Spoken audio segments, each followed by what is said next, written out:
Voilà, bonjour à tous. Je vais vous expliquer donc aujourd'hui ce qu'est l'hypnose et en quoi c'est efficace. Voilà. Donc, ce qui est important, c'est que l'hypnose,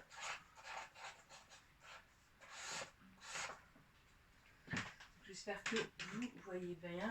Voilà. Donc, je vais écrire par-dessus. Donc, l'hypnose.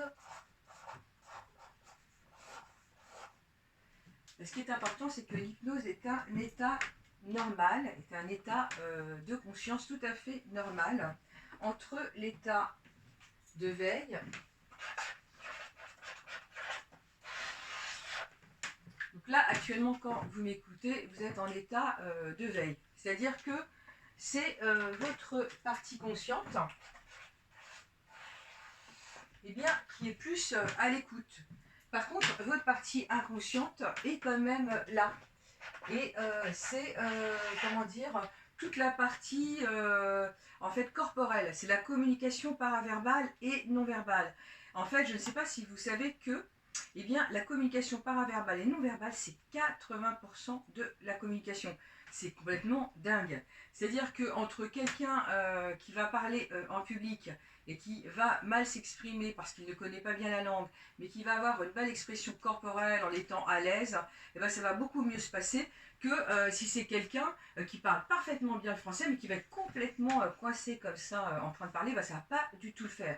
Donc en fait, le plus important dans la communication, c'est la partie paraverbale et non verbale, et c'est ce qu'on apprend d'ailleurs en programmation neurolinguistique. Donc la PNL, c'est une méthode qui permet à la fois de mieux communiquer, d'apprendre à mieux communiquer, donc de se synchroniser avec son interlocuteur, de calibrer en fait sa manière de communiquer afin que l'échange se passe de manière plus fluide. Et on se rend compte que tout passe par les différents sens, c'est-à-dire visuel, auditif, kinesthésique, donc c'est-à-dire le toucher, et d'autres. Bref, la partie corporelle. Donc, l'hypnose, c'est un état normal de conscience entre l'état de veille, où c'est la partie consciente qui est plus présente, et la partie inconsciente, néanmoins, l'est via votre communication corporelle. Et donc, c'est un état de conscience normale entre l'état de veille et l'état de sommeil que je vais faire donc en vert.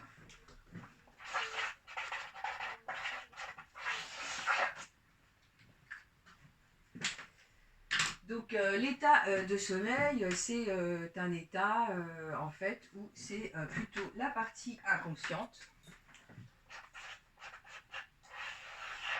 donc qui va être la plus présente, qui prend le relais. Et néanmoins, en fait, la partie consciente est aux aguets. Et donc s'il se passe quelque chose dans la nuit qui peut vous inquiéter, par exemple, pouf, vous allez vous réveiller et c'est la partie consciente qui va en fait vous réveiller. Le langage en fait de la partie inconsciente, c'est le langage des rêves, donc c'est le langage des symboles, des métaphores. Je ne sais pas si vous avez lu donc l'interprétation des rêves de Freud. Ce qui est intéressant dans ce livre, c'est qu'on apprend qu'en fin de compte, tout est une question de symboles et de métaphores, et que ce n'est pas forcément, par exemple, parce qu'on rêve qu'on meurt, que c'est un signe négatif. Au contraire, la mort peut être un signe de renaissance. Voilà. Donc il ne faut pas interpréter de manière littérale le langage des rêves, le langage de l'inconscient. Donc, l'hypnose est un état normal de conscience entre l'état de veille et l'état de sommeil. Par exemple, quand vous lisez un livre, quand vous lisez un livre, vous êtes à la fois ici et en même temps, vous pouvez être ailleurs, dans un autre monde, ressentir des sensations, avoir des émotions, et même imaginer, si vous êtes visuel, le monde dans lequel vous entrez à partir du moment où vous parcourez votre livre. On est d'accord, un livre, c'est juste une page d'encre. Voilà. Donc si vous ne savez pas lire, vous ne pouvez pas rentrer dans l'histoire. Une fois que vous plongez dans l'histoire du livre, vous pouvez être par exemple dans le haut d'une gare, assis, tranquillement, toc, Et vous êtes plongé dans votre livre, et quand vous êtes plongé dans votre livre, eh bien, vous êtes dans une bulle. Et vous êtes dans une bulle, et dans cette bulle, eh bien, vous ne vous rendez même plus compte que vous êtes dans un hall de gare, par exemple à la table d'un café, et vous n'entendez plus rien, parce que vous êtes vraiment plongé dans votre histoire. Vous allez même jusqu'à ressentir de la tristesse ou de la peur ou toute autre émotion. N'empêche que si vous allez chercher quelqu'un qui arrive à la voie 8, par exemple, eh bien, vous allez être capable de fermer votre livre et puis d'aller le chercher sans problème. Donc, en fait, vous êtes capable d'être à la fois ici et ailleurs. Et bien, cet état particulier où on est capable d'être ici et ailleurs, eh bien, c'est l'état d'hypnose. Voilà, donc ça, c'est surprenant. Hein. Voilà. Donc, on y va tous les jours quand on lit. On y va également, eh bien, quand on va regarder un film. Et donc, que ce soit un film au cinéma ou un film à la télé, eh bien, on sait très bien que c'est complètement faux. Et ouais, on sait très bien que, comment dire, je sais pas, quand il arrive un drame dans un film, bah, ça va pas nous arriver. On sait très bien que le meurtrier va pas sortir de l'écran pour nous tuer. N'empêche que on peut avoir super la frousse. Et on peut avoir des émotions même de tristesse, avoir une petite larme qui coule, etc., etc. Et on est complètement dans une bulle. Alors selon le film, bien sûr, mais on peut être complètement absorbé. Quand on est dans cette bulle et qu'on est absorbé par un film, que ce soit au cinéma, ou devant la télé, eh bien, on est aussi en état d'hypnose. Parce qu'on est à la fois sur son canapé ou sur le fauteuil du cinéma, hyper confortable, et en même temps, on est branché sur l'histoire, sur le fil de l'histoire. Alors, selon les cas, selon qu'on soit plus ou moins absorbé, eh bien, on peut regarder un film et puis avoir une petite voix à côté qui dit « Ah ouais, alors, est-ce que j'ai pas oublié de prendre tel truc, et puis demain comment ça va se passer ?» Enfin, toujours la petite partie consciente un peu anxieuse, qu'est-ce que je vais faire dans le passé ou dans le futur. Et bien là, c'est juste qu'on n'est pas complètement dans la bulle et qu'on est plus proche de l'état de veille. Alors, on est en état d'hypnose quand on regarde un film, et on peut être du côté de l'état de veille quand on a encore une petite voix qui fait polluante, qui fait ah là là là là là là là. Et si on est vraiment, vraiment, vraiment plongé, eh bien, on est plus proche du sommeil ici. Voilà. Donc, en fait, quand vous regardez un film, bien, vous êtes à la fois concentré et en même temps, vous êtes détendu.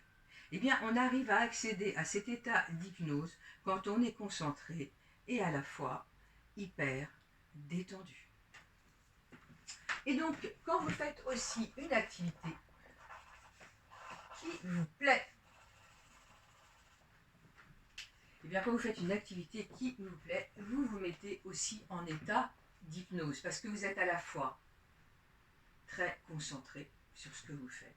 Que ce soit la nage, que ce soit courir, faire du jogging, que ce soit jouer de la trompette ou jouer de la guitare ou faire du piano ou danser, qu'importe.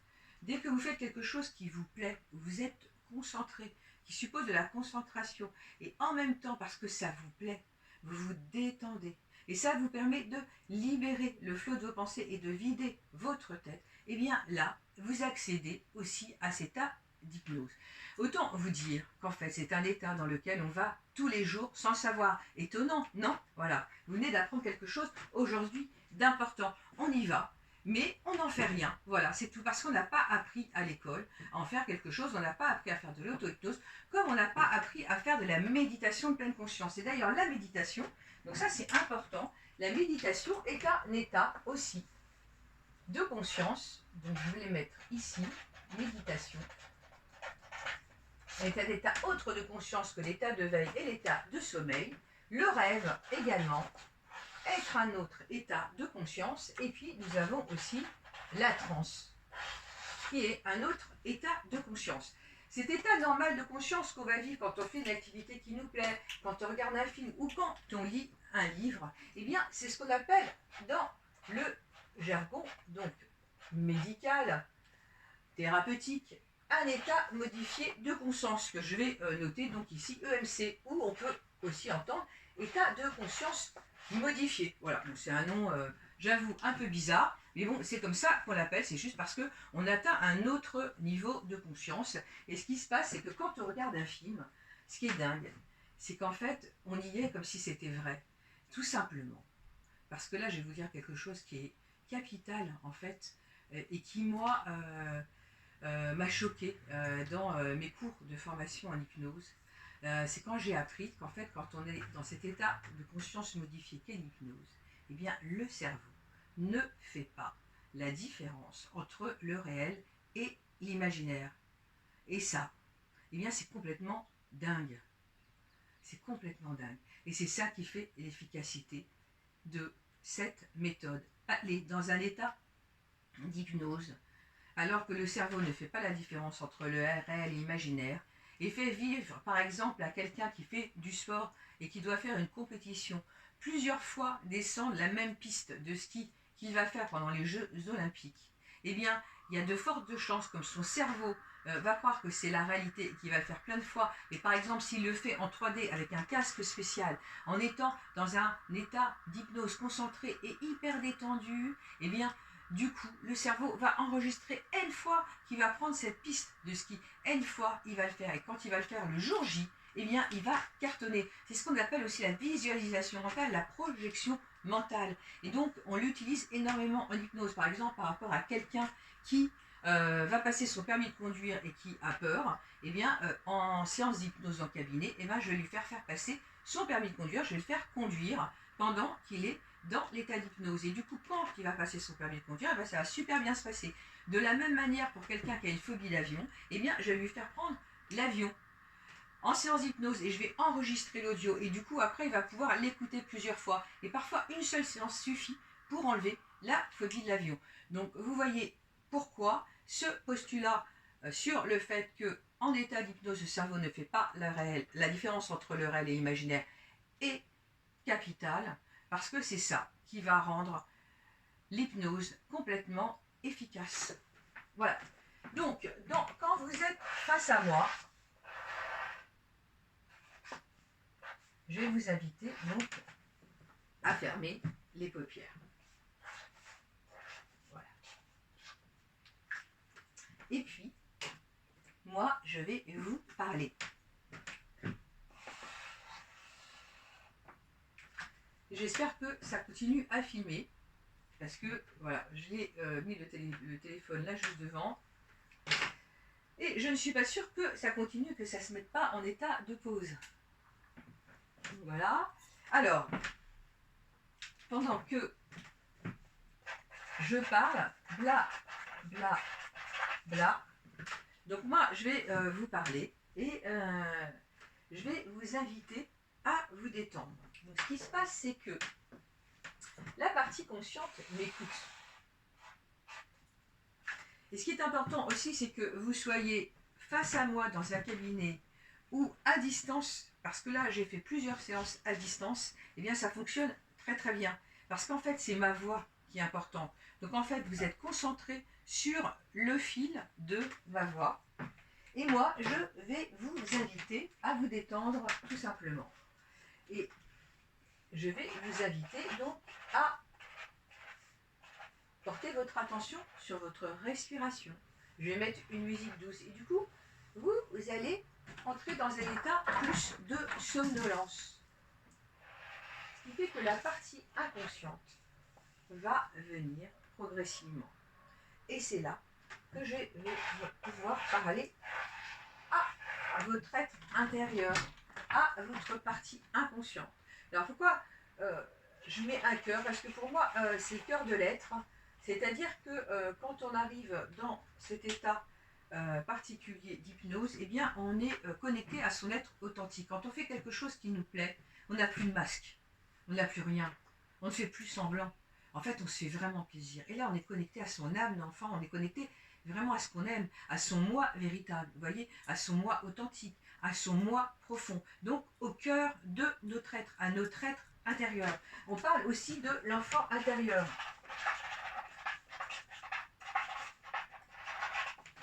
Voilà. Pourquoi parle-t-on de l'enfant intérieur? Parce qu'en fait, de 0 à 10 ans, eh bien, je vais tout enregistrer comme une éponge. Et même avant, dans le ventre de maman, je commence à enregistrer les choses comme une éponge. Et du coup, les programmes positifs et les programmes négatifs que vous allez avoir au niveau de votre personnalité, c'est-à-dire ce que vous allez aimer, ce que vous n'allez pas aimer, ce que vous allez détester, peut-être les peurs que vous allez avoir et qui vont être enclenchées par des événements qui vont vous arriver quand vous êtes petit, ou de la tristesse, ou qu'importe. En fait, on absorbe tout quand on est petit comme une éponge. Et donc, on peut par exemple avoir une mauvaise estime de soi, tout simplement parce que papa et maman n'étaient pas sympas avec nous parce qu'il nous arrivait quelque chose de spécifique qui a fait qu'on a baissé son estime de soi. Donc cette période est très importante, mais bien entendu, eh bien oui, ça continue toute la vie et toute la vie, eh bien notre cerveau enregistre ce qui nous arrive. Donc, imaginons là que c'est le fil de la vie.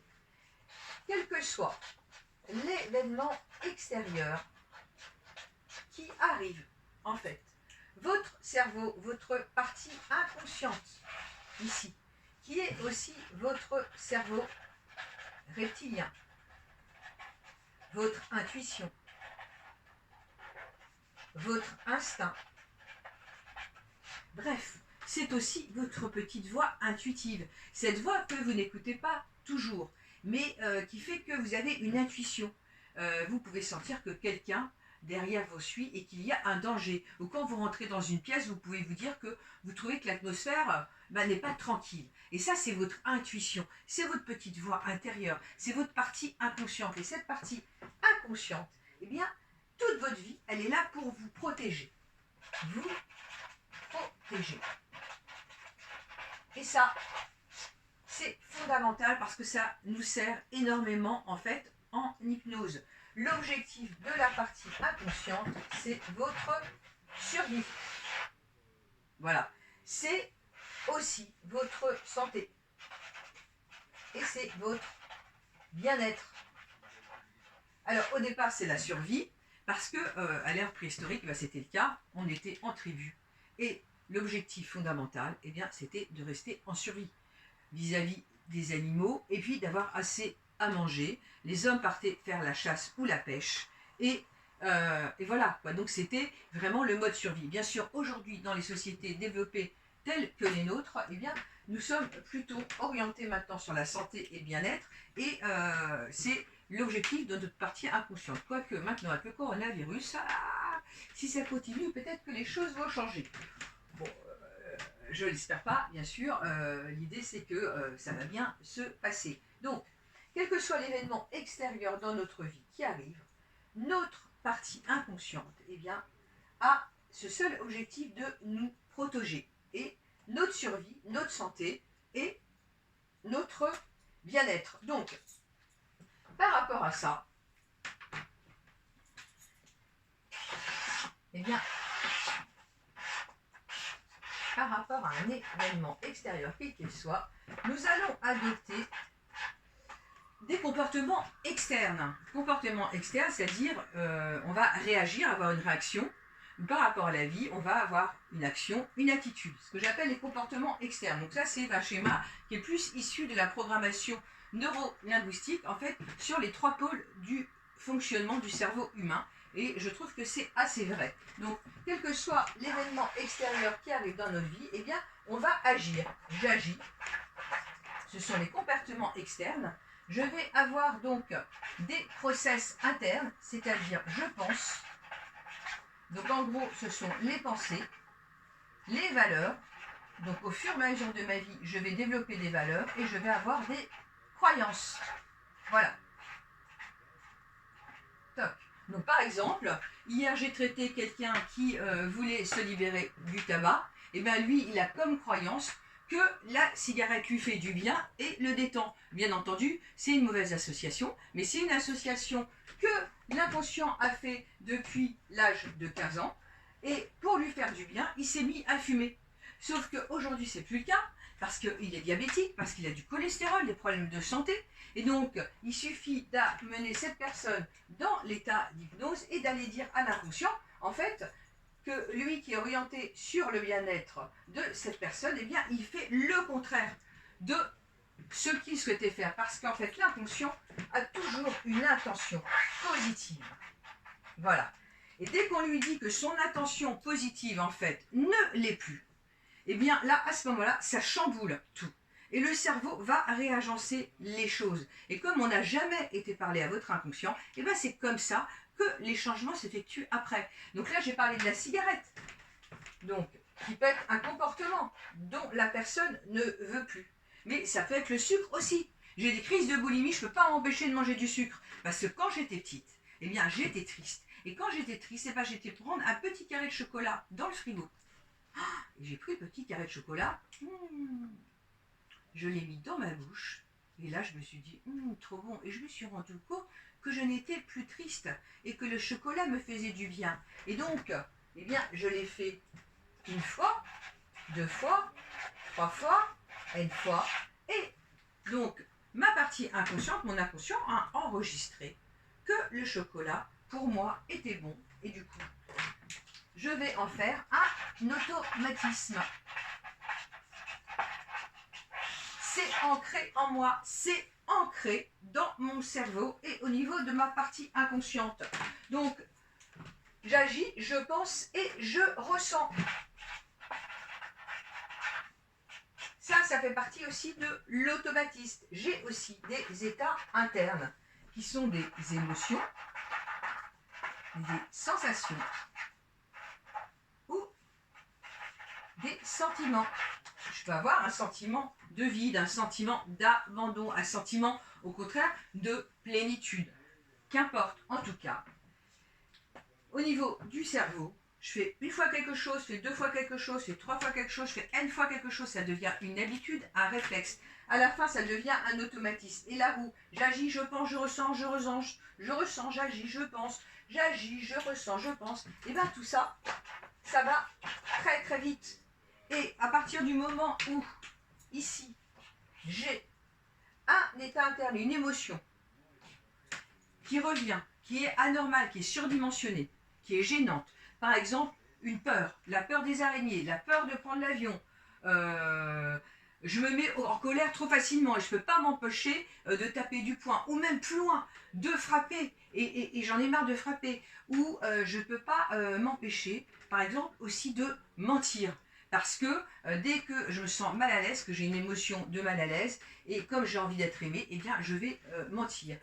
Au niveau des comportements, dès que j'ai un comportement qui me gêne, comme je n'arrive plus à dormir, j'ai envie d'arrêter de fumer, mais j'y arrive pas.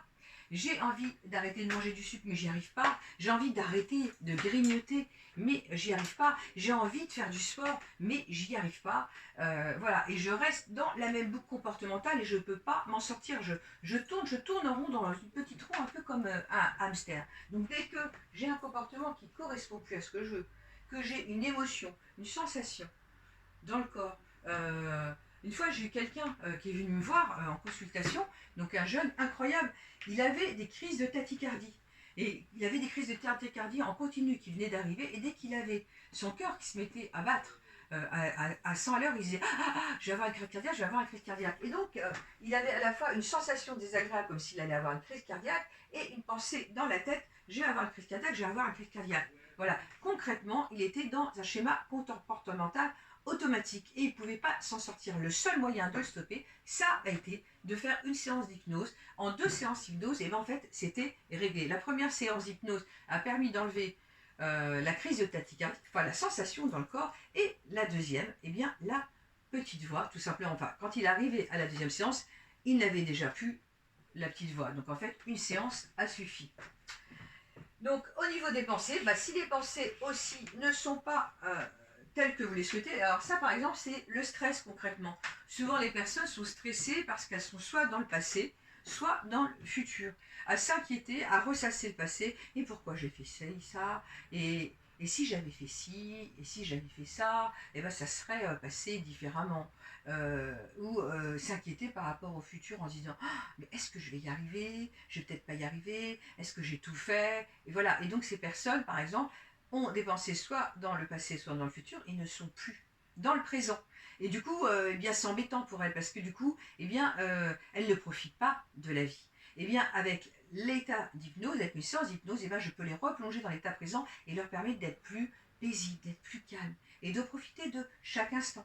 Et de se dire, ça ne sert à rien de ressasser le passé qui est passé. Et ça sert à rien, ça qui était dans le futur. Alors c'est bien beau d'en parler là, la partie consciente, ça sert à rien aussi. Ce qu'il faut, c'est en parler au cœur de l'être, à votre cœur, à vous, à votre être intérieur, parce que c'est lui qui a ancré, comme vous l'avez compris depuis que vous êtes tout petit, ces automatismes comportementaux ou émotionnels ou au niveau mental. Donc en fait, c'est le cœur, la tête et le corps. En fait, ça agit sur ces trois parties de notre être. Je crois que là, c'est plutôt bien en termes d'explication. Donc vous avez compris que l'hypnose est un état normal de conscience dans lequel je vais vous amener en vous parlant tout simplement avec ma voix. Vous le vivez naturellement tous les jours sans le savoir. Et là, cet état ressource où je vais pouvoir me connecter à votre être intérieur va me permettre d'aller débloquer des choses qui vous gênent, soit au niveau des émotions, au niveau des comportements ou au niveau mental de vos pensées. Donc, en allant parler à votre inconscient, pour lui dire certaines choses selon les protocoles qu'on va utiliser. Ce qui est important, c'est que l'hypnose est une thérapie brève.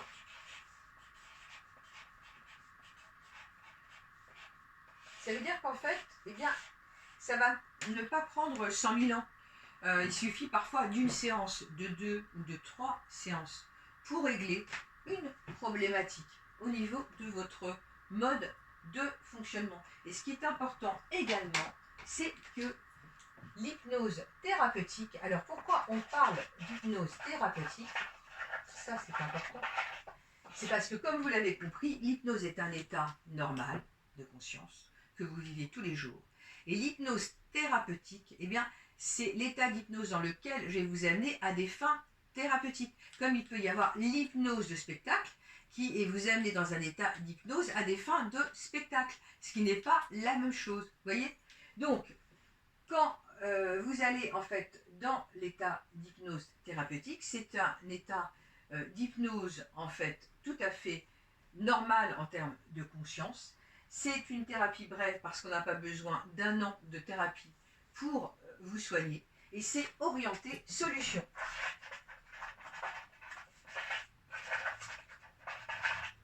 Voilà. Donc on ne va pas aller chercher le pourquoi du comment. Vous êtes comme ci ou comme ça, et que vous faites ci et que vous faites ça, et que ça ne vous correspond plus. Non. On s'en fout royalement. Par contre, ce qui est important, c'est qu'est-ce que vous voulez à la place de ce que vous êtes ou de ce que vous faites. Et donc, ce qui est important pour moi, quand je vois des personnes en consultation, c'est le « je veux ». Je veux. Qu'est-ce que vous voulez? Et souvent, je demande aux personnes, prenez une feuille ou un cahier et écrivez « je veux être aimé ». Je veux être accepté. Je veux être à l'aise avec tout le monde. Parler en public sans être gêné. Je veux arrêter d'avoir peur de prendre l'avion. Je veux avoir confiance en moi. Parce que l'estime de soi, la confiance en soi aussi, c'est quelque chose qu'on travaille très très bien en hypnose et ça donne vraiment des résultats incroyables. Bref, je crois que tout est dit là dans ce schéma que je vais essayer de rapprocher de la caméra pour que ça soit plus lisible. Maintenant, je pense que ça peut être une bonne idée. Bon, désolé, hein, je fais un peu avec les moyens du bord, puisque je n'ai pas de paperboard. Voilà, et donc je vais rapprocher donc ce schéma qui explique donc bien l'état d'hypnose, qui est un état normal de conscience entre l'état de veille et l'état de sommeil. En état de veille, c'est plus la partie consciente qui est présente et en état de sommeil, la partie inconsciente. Et donc, cet état normal de conscience dans lequel vous allez tous les jours sans savoir est un état modifié de conscience, voilà, dans lequel je vous amène en vous parlant pendant que vous avez les yeux fermés. Et à un moment, la partie inconsciente est plus présente et donc va plus absorber les suggestions que je vais faire pour aller désancrer des automatismes qui se sont mis en place ou des associations que vous avez faites, tout simplement. Voilà. Car votre partie inconsciente, ce qui est important aussi à savoir, elle a toujours une intention positive de vous protéger. Et comme on ne va jamais lui parler, eh bien, le fait de lui parler une première fois en état d'hypnose permet d'ouvrir un canal et de dire pas mal de choses après et d'aller dire toutes les choses que vous voulez pour procéder au changement que vous souhaitez. Voilà, les explications sont terminées sur l'état d'hypnose et donc maintenant vous pouvez aller tranquillement vers la vidéo séance d'hypnose pour vivre votre première séance d'hypnose. À très vite.